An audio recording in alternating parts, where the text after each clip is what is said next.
Alright, so we got that key all cut up, so we're going to go ahead and hook up with our Autel KM100 and try to do this programming.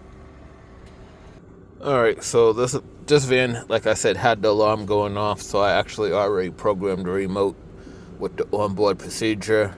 That way I can record and it's not going off. But basically, like all the other Fords, you stick it in and you go on to off 8 times. And on the 8th time, you just leave it on. The lock should cycle. And then you hit any button on the remote. The lock should cycle. And if you have any other remotes, you can go ahead and just hit the button on each one of them. And the lock will cycle each time.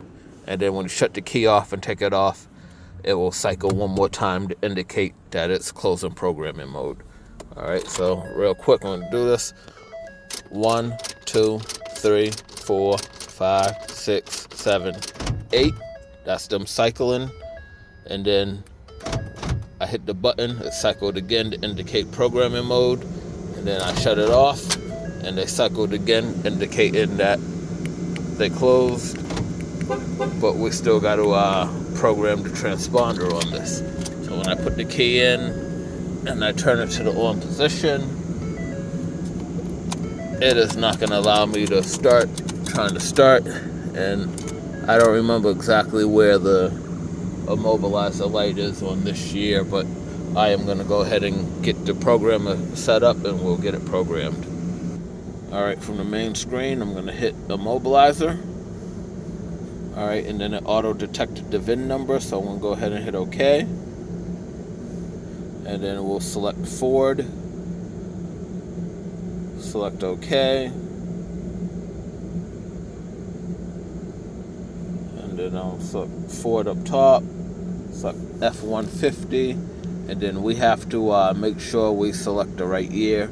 So let me just double check and verify and make sure. So this one should be a 2013, so we're right here in between 11 and 14. And we're going to hit blade key. And then hit yes. Alright, so I'm going to go into control unit, immobilizer, and add a key.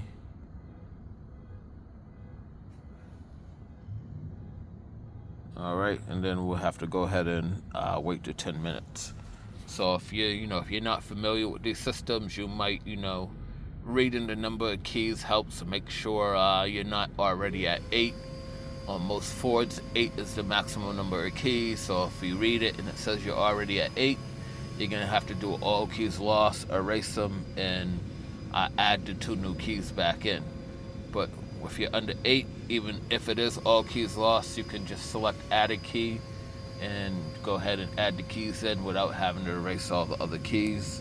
So like I said, this is going to take about 10 minutes, so I'll cut the video out and come back once we're ready to finish the transponder programming.